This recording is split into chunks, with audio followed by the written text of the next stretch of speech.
between Peter and me, and trust has not been part of the agreement.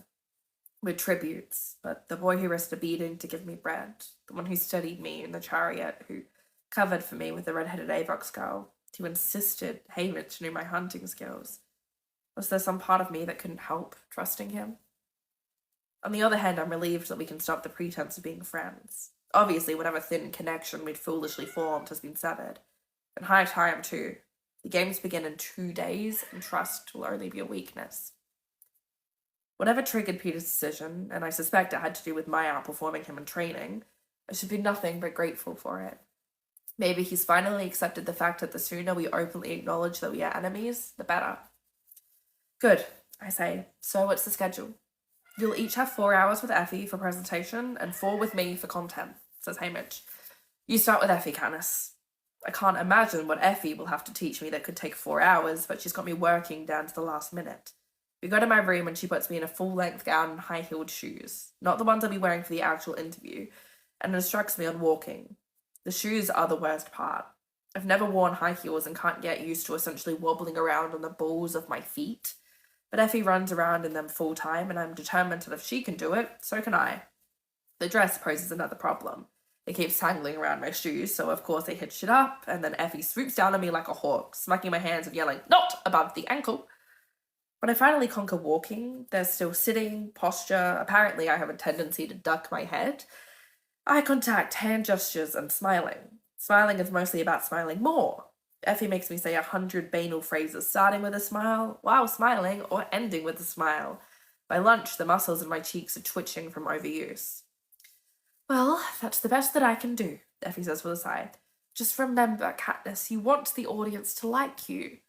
And you don't think they will? I ask. Not if you glare at them the entire time. Why don't you save that for the arena?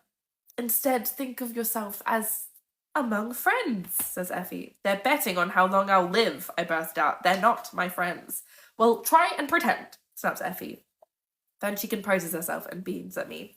See? Like this. I'm smiling at you, even though you're aggravating me.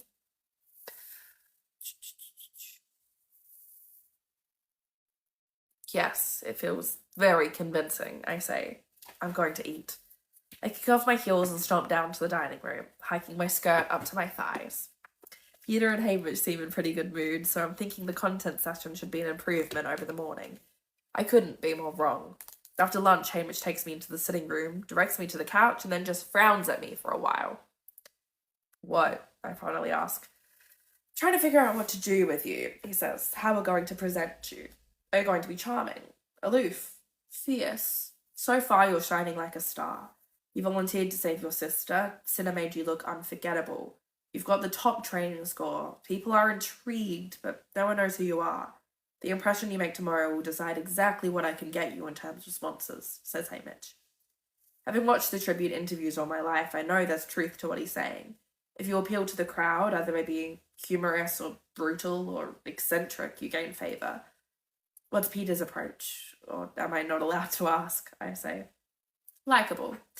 He has a sort of self-deprecating humour naturally, says Hamish, whereas when you open your mouth, you come across more as sullen and hostile. I do not, I say. Please. I don't know where you pulled that cheery, wavy girl in the chariot from, but I haven't seen her before or since, says Hamish. And you've given me so many reasons to be cheery, I counter. But you don't have to please me. I'm not going to sponsor you. So, pretend I'm the audience, says Hamish. Delight me. Fine, I snarl.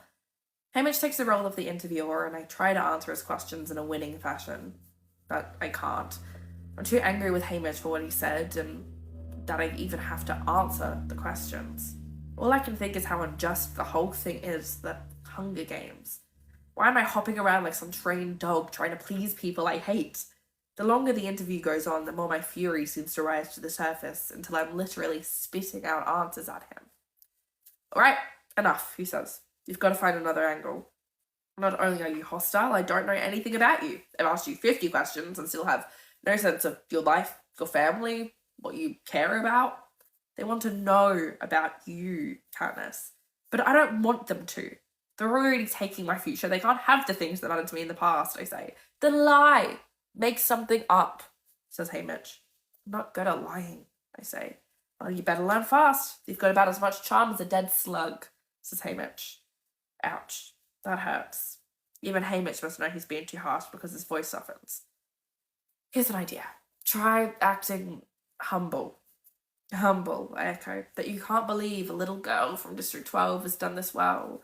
The whole thing's more than you ever could have dreamed of. Talk about Tinna's clothes, how nice the people are, how the city amazes you. If you won't talk about yourself, at least compliment the audience. Just keep turning it back around all night. Gush. The next hours are agonizing. At once, it's clear I cannot gush. We try me playing cocky, but I just don't have the arrogance.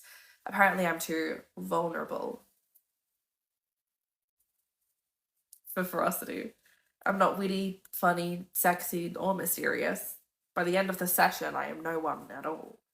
Hamish started drinking somewhere around witty, and a nasty edge has crept into his voice. I give up, sweetheart. Just answer the questions and try not to let the audience see how openly you despise them.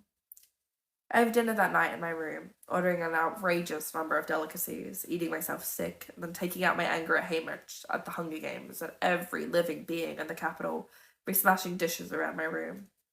When the girl with the red hair comes in to turn down my bed, her eyes widen at the mess. Just leave it, I yell at her. Just leave it alone. I hate her too, with her knowing, reproachful eyes that call me a coward, a monster, a puppet of the capital, both now and then. For her, justice must finally be happening. At least my death will help pay for the life of the boy in the woods. But instead of fleeing the room, the girl closes the door behind her and goes to the bathroom. She comes back with a damp cloth and wipes my face gently, then cleans the blood from a broken plate off my hands. Why is she doing this? Why am I letting her? I should have tried to save you, I whisper. She shakes her head. Does this mean we're all right to stand by that she has forgiven me? No, it was wrong, I say. She taps her lips with her fingers and points to my chest. I think she means that I would just have ended up in Avox too. Probably would have. In Avox or dead. I spend the next hour helping the red-headed girl clean the room. When all the rubbish has been dropped down a disposal and the food cleaned away, she turns down my bed.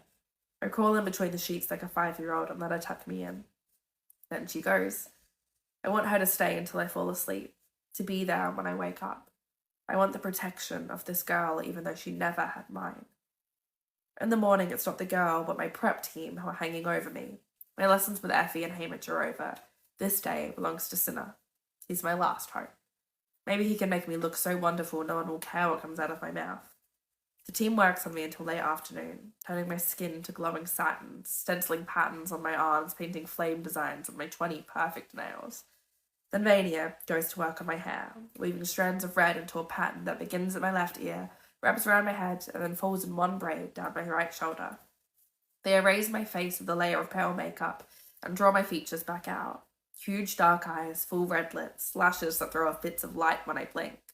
Finally, they cover my entire body in a powder that makes me shimmer and gold dust. Then Cinna enters with what I assume is my dress, but I can't really see it because it's covered. Close your eyes, he orders.